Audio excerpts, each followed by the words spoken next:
travaillais avec Georges Apergis, qui est un compositeur qui a écrit de la musique pour moi, et on est allé donner un concert ensemble à Athènes. Et le concert ayant eu un certain succès, à la fin du concert, un des participants à ce concert a dit un poème en grec.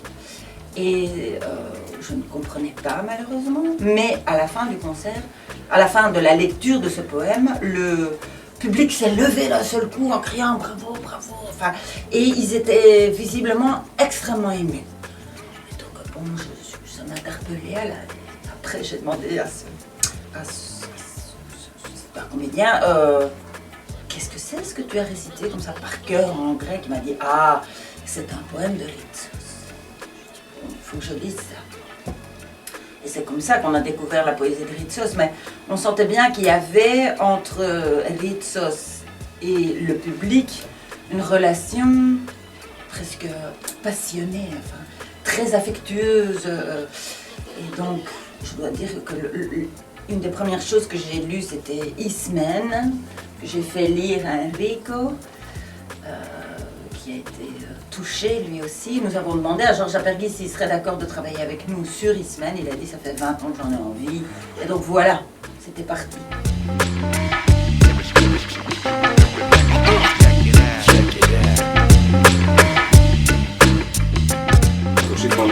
La dramaturgie musicale dans nos spectacles est vraiment la base. Je dirais, on a toujours dit, on travaille sur 3 niveaux de dramaturgie.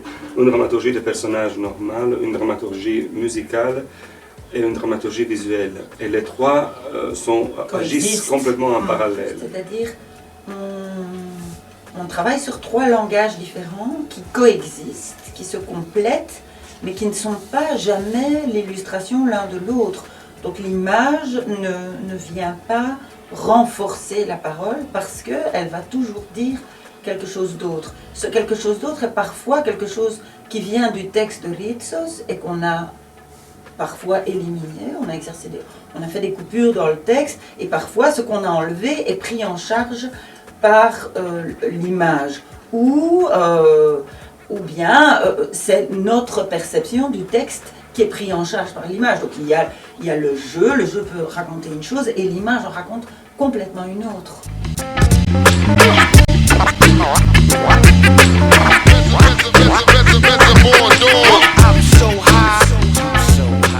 Je dirais qu'il devient un homme, un vrai, comme dirait Ritsos. Je crois qu'Ajax au début est l'homme qu'on a fait de lui. Donc il n'est pas seulement un héros, il est aussi un homme qui correspond à une image qui a été projetée sur lui. Et il apprend, et donc c'est aussi quelqu'un qui ne sait pas s'exprimer. C'est un soldat, c'est quelqu'un de fort, et tout ça. C'est pas quelqu'un qui sait élaborer une pensée. Et donc au fur et à mesure de ce monologue, il apprend non seulement à penser, à exprimer sa pensée, mais aussi à accepter sa complexité et son identité multiple. Donc ça fait de lui naturellement autre chose qu'un héros tel qu'on le conçoit. Ça fait quelqu'un qui accepte sa part de féminité, sa fragilité, sa sensibilité. Et malheureusement, le fait aussi, quand même d'avoir fait tout ce chemin fait qu'il ne peut plus vivre dans le monde tel qu'il était quand on avait fait de lui un héros, disons. Donc, il n'a pas la possibilité de continuer à vivre avec cette nouvelle identité multiple. Il doit mourir.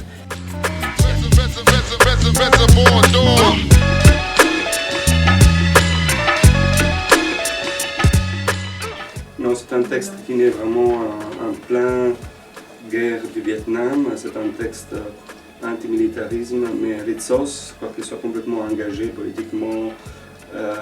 Il est trop intelligent pour faire un simple manifeste quelconque. Donc, il est toujours à cheval entre son énorme culture classique et son activité politique. Mais ce n'est pas que l'activité politique le porte à faire une espèce de roman à thèse pour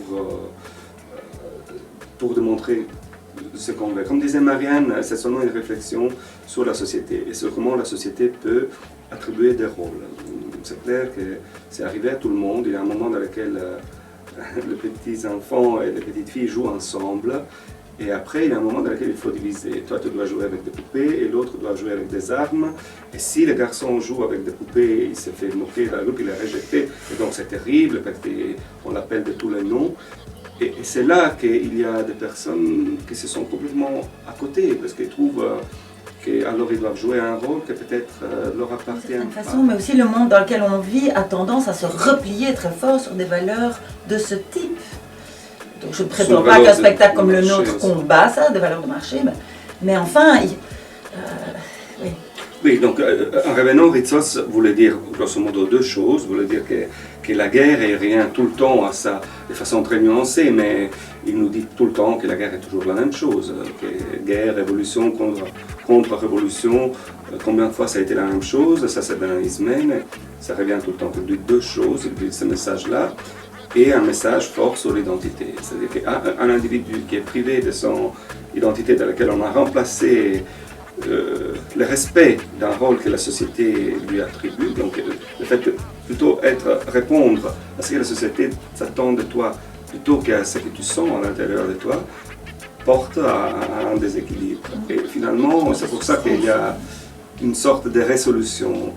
Ajax, paradoxalement, c'est quelqu'un qui n'est pas du tout en rage, comme l'était par exemple Phèdre.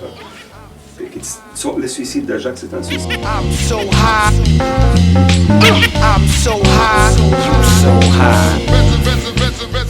Mais je ne sais pas s'il existe. Juste, quand on a commencé à travailler sur Ismène, c'est la sœur d'Antigone et la fille d'Édipe.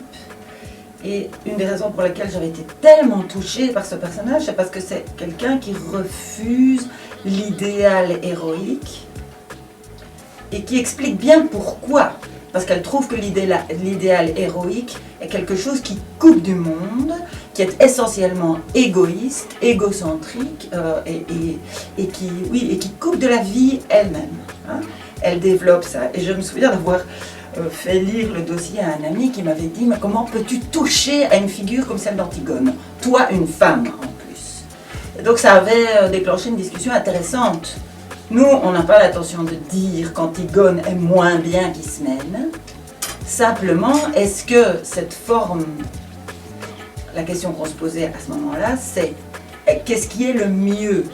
C'est aller se foutre dans un supermarché avec une bombe et se faire sauter au milieu du supermarché, ou est-ce qu'il faut s'occuper de sa famille et nourrir ses enfants? Voilà. Donc ça, c'est une question un peu extrême, mais c'était ça la question qu'on se posait à ce moment-là, et on ne peut pas dire qu'on ait une réponse. Mais simplement pour moi, aujourd'hui, les jeunes qui se font sauter avec des bombes, ça ne peut pas être... eux, probablement, ce sont des héros. Moi, je ne peux pas reconnaître ça comme forme d'héroïsme. Et seulement, oui, parce qu'il faut plus de courage pour essayer, toujours un thème de première intifada, de trouver de quoi faire vivre sa famille, de faire étudier les enfants, de continuer à vivre malgré tout, ou justement d'avoir un acte héroïque. Donc, plutôt, la réponse serait plutôt que l'héros d'aujourd'hui, c'est l'anti-héros, quelqu'un qui reste un peu dans l'ombre. Je pense à la politique. Il y a des décideurs qui font de grandes décisions, etc. Il y a des gens qui restent un peu en retrait, qui ont par exemple des idées de beaucoup plus longue envergure sur ce que ça pourrait être une issue des problèmes qui nous travaillent aujourd'hui, un problème économique, un problème lié à l'immigration, etc. Et très souvent, les gens qui ont vraiment des comportements qui changent ne sont pas ceux qui sont les plus exposés ou les plus spectaculaires, disons, effectivement. Parfois, ça travaille beaucoup plus, par exemple, sur un travail économique, un conseiller qui reste en sourdine, donc on n'est pas les noms, et alors on pense que quelqu'un comme Renzi ou Juncker ou Hollande ou Tsipras a fait, alors que c'est pas vrai.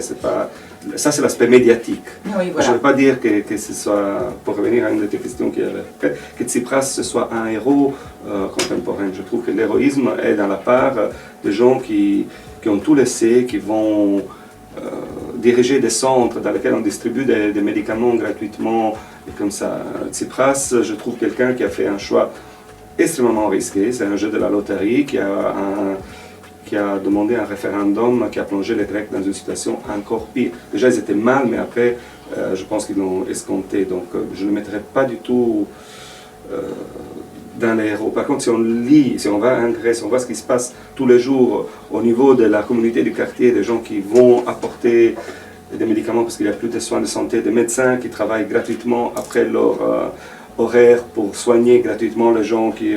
Ça, je pense que ce sont des héros. Mais de nouveau, ils sont en sourdine. Notre vision de l'héroïsme, c'est pas la maman qui reste à la maison pour nourrir ses enfants. C'est pas ça, hein, le résumé de l'affaire. Mais enfin, il faut se poser correctement les questions, disons.